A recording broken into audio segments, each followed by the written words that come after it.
Jeremy Ivanovskis, thank you so much. We appreciate it.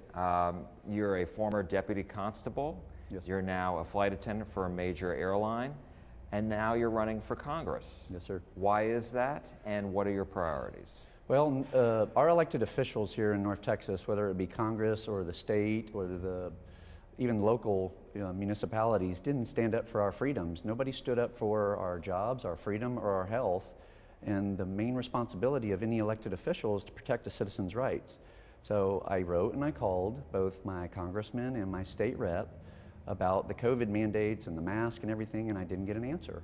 So I went to speaker events where I paid the $10, $500 speaker fee to see elected officials speak, and it was nothing but a rally cry or echo chamber. So, coming down on the December 2021 filing deadline, I was like, I'm gonna do this. And so that led you to run. What are your priorities? My priority is to keep Washington, D.C. out of my life. Let me step back. So my line in the sand was the mask. When the mask hammer fell in July of 2020 with the airline, I called the sitting congressman's office and said, what can you do about the mask? It's affecting my health.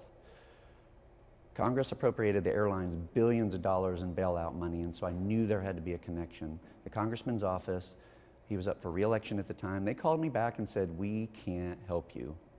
And I remembered that. So going forward to, what was the question again? Just your priorities.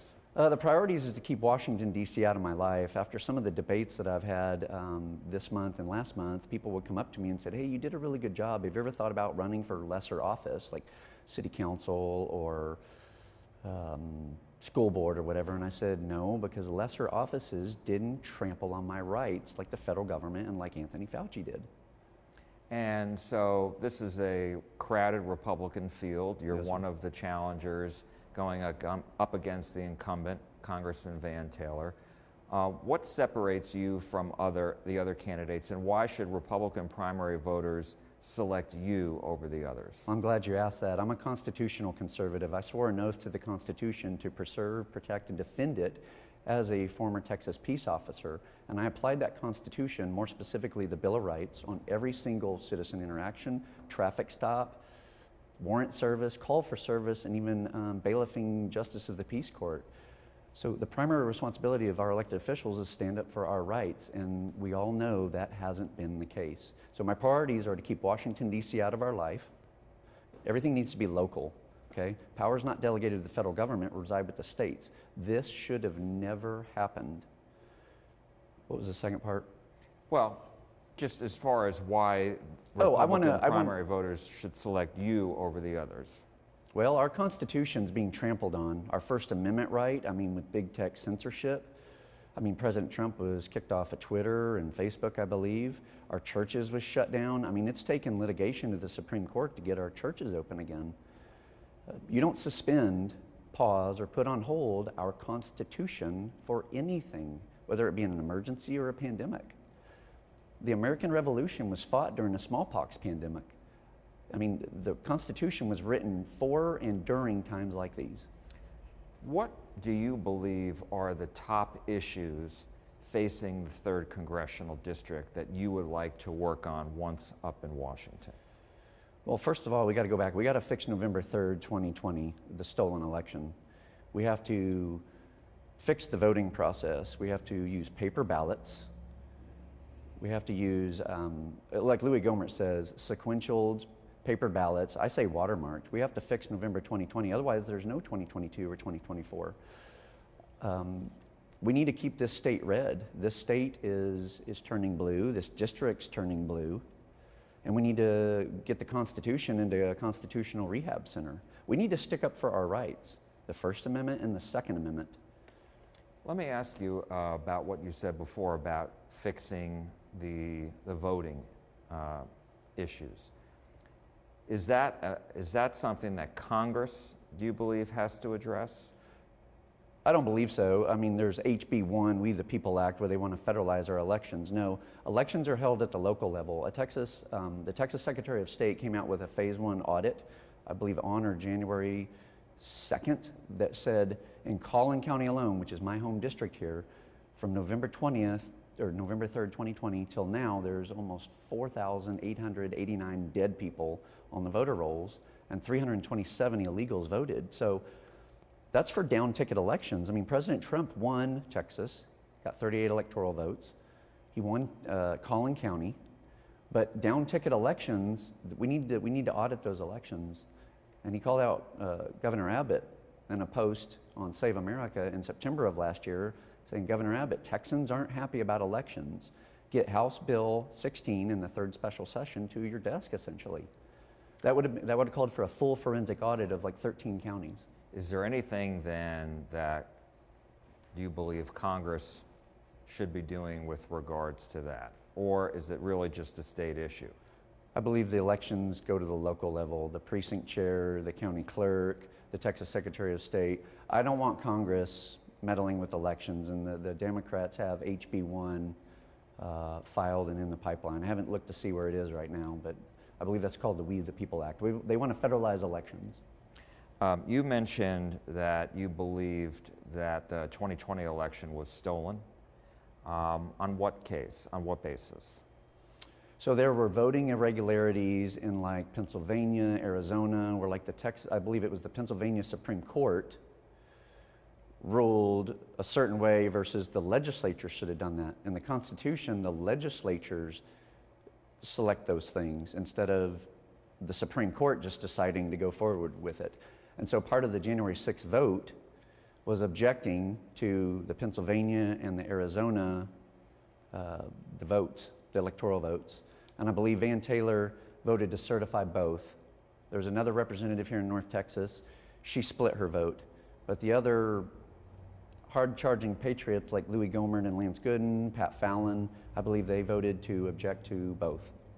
And where would you have voted had you been in office? I'm glad you asked that, because that was one of our debate questions. I would have voted to object because there were irregularities in the 2020 election. President Trump told us throughout 2020, during the pandemic, they're going to cheat. He told us on election night, I believe it was in a yellow room, or it was a room with yellow drapes. He said, watch, I won this election. Later on tonight, thousands of ballots are going to come out of nowhere, and sure enough, it did. But these states have gone over. I mean, they've had, you know, they've gone back, they've looked, and no state has come forward to say, you know, that they found that the election should be overturned. Well, I think Arizona's got something in the pipeline. I know Wendy Rogers, state senator there, they're drumming up stuff. I believe there's fraud coming out in Wisconsin, Michigan. These are alternative media sources or independent media like OANN and Stu Peters and podcasters, but I believe the states haven't come up with anything yet. Well, I mean, if you mean the state legislatures? Yeah, I mean, the state reviews, nothing has. Well, so Governor Abbott, or the Texas Secretary of State, had, I think, 4 counties audited, and this county here came up with some irregularities. There was still dead people on the voter rolls. And so that might not be enough to overturn the presidential election, but it leads to fraud in other down-ticket races like Congress, county commissioner, city council. There's software and systems being used. I have it pulled up on my phone, but I don't have my phone with me. Let me ask you about inflation. Mm-hmm. What do you think is the cure for that? Is there anything the government can do? Or audit the Federal Reserve, repeal the 16th Amendment. We need sound money. I mean, inflation's just not keeping up with, you notice how this started when Biden was inaugurated. I mean, President Trump kept our economy was booming. Inflation wasn't a problem. I don't have an answer for that, but I just know things were better with President Trump. Let me ask you also about the border. For Texans, this is a #1 issue. It has been for many years. What's your solution? Well, Article 4, Section 4 of the U.S. Constitution says the United States shall prevent invasion. So, I mean, I think they're purposely leaving the border porous to destroy this country. I mean, fentanyl is being trafficked in. This was a question at our debates, and every candidate answered this way. Fentanyl is being trafficked. MS-13 is coming up through here. Well, when you say Article 4, what is it, Section 4? Yes, sir. Okay, so when you say that, what exactly are you what do you think, given that is in the text of the Constitution, what do you think the government should be doing? Finish the border wall. I believe the Supreme Court argued or decided that President Trump's military funding could be used to finish the border wall, and President Joe Biden has stopped that. There's materials down at the border just sitting there rusting. I know groups of patriots that go down to the border to help assist Border Patrol and Texas DPS in stopping the illegal migration. I mean, it's just, we need to, Keith Self mentioned this in one of our debates. We should probably repeal posse comitatus and use the military to police the border. I know Governor Abbott had Texas DPS down there. On social media, people are saying, send the truckers down there. They'll patch up the border. And as far as the federal government, if you are elected into Congress, what would you be doing to try to get the executive branch to change its policy? I'd be a lot more vocal. I'd be like Louis Gohmert, Jim Jordan, Lowen Boebert. We need hard-charging patriots on the House Freedom Caucus or the Second Amendment Caucus to really stand up for our rights. Louis Gohmert at least went to the DC jail and was trying to get into the jail, asking, why can't I see the prisoners? And they were using COVID exemptions or COVID restrictions as a reason not to let him in to talk to the prisoners. That's another thing. Those prisoners have been denied their habeas corpus hearing.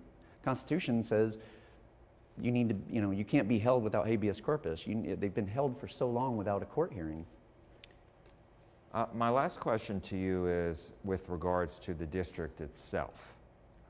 It's changing as far as where it is. It's more conservative now, and I'm wondering what your thoughts are about that. I'm glad you asked. So Greenville or Hunt County is very conservative. It's more rural. I would say they're more laid back than Collin County now. Collin is, the Democrat Party is coming up here and balloting people, and Hunt County I think is just more rural, more down to earth, more agricultural, more hunters. They're actually reaching out to me on Facebook asking how they can help my campaign, if they can get signs, and if I can go out there to meet and greets. So let me add that my granddad, he's no longer with us, but he served at E-Systems for over 30 years at Majors Field. So Hunt County or Greenville specifically is close to my heart, even as a kid from Plano. Jeremy Ivanovskis, thank you so much. We appreciate your time. Yeah, I enjoyed it, Jack. Thank you. Thank you. Yes, sir.